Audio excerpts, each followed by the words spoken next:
2025 జనవరి, ఫిబ్రవరి, మార్చి నెలల్లో మకర రాశి వారికి ఎలా ఉంటుంది? ఎందుకంటే ఏలినాటి శని దోషంలో ఉన్నారు, అంతిమ ఏలినాటి శని దోషంలో ఉన్నారు. కంగారు పడాల్సిన అవసరం లేదు. 7.5 సంవత్సరాల శని పోతోంది. ఈ మకర రాశి వారికి ఎలా ఉంటుంది?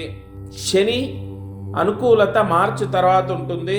అలాగే జనవరి, ఫిబ్రవరి, మార్చి నెలల్లో ఉద్యోగం పోవటం కానీ, ఆరోగ్య సమస్యలు రావటం కానీ, లేదా ట్రాన్స్ఫర్ అవ్వటం, ఇల్లు మారటం, లేదా ఆఫీస్ మారడం జరుగుతుంది. అలాగే మకర రాశి జాతకుల యొక్క ఫలితాన్ని చూసినట్లయితే ముఖ్యంగా ఆరోగ్య సమస్యలు ఉంటాయి. ఈ 3 నెలల్లో గురువు అనుకూలంగా ఉన్నాడు కాబట్టి చదువు పర్వాలేదు, వ్యాపారంలో డబ్బు వస్తుంది. కానీ శని దోషం చేత ఆ డబ్బు ఖర్చు అయిపోతుంది.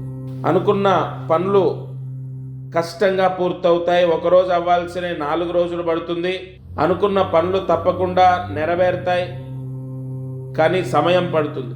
వ్యాపారం పర్వాలేదు, ఉద్యోగ యోగము చాలా తక్కువగా ఉంది. మార్చి వరకు మాత్రం మకర రాశి వారికి యావరేజ్. అయితే విదేశాలకు వెళ్ళే వాళ్ళకి మాత్రం బాగుంది. విదేశాలకు వెళ్తారు, వీసా లభిస్తుంది. విదేశాల్లో ఉన్న వాళ్ళకు కూడా ఉద్యోగాలు వస్తాయి, వీసా ప్రాబ్లమ్స్ తొలగిపోతాయి. ఎక్కువగా ఇక్కడ మకర రాశి జాతకులకు గురువు యొక్క వీక్షణ చేత సంపూర్ణ భగవత్ అనుగ్రహం ఉంది. అదొక్కటే కాపాడుతుంది. అయితే ఈ శని దోషానికి, పంచగ్రహాల యొక్క దోషానికి చిన్న పరిహారం చెప్తాను.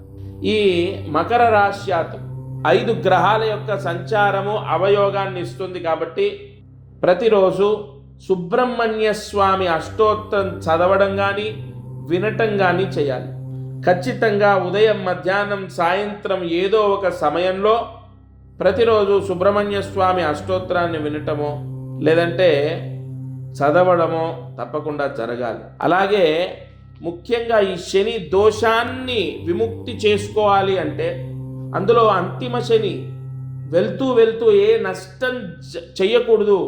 ఆస్తి నష్టం, ధన నష్టం, పరువు నష్టం లేదా ఇతర నష్టాలు సంభవించకూడదు అంటే మకర రాశి వారు జనవరిలో లేదా ఫిబ్రవరిలో లేదా మార్చిలో ఖచ్చితంగా తిరుమల తిరుపతి వెంకటేశ్వర స్వామి దర్శనం చేయాలి.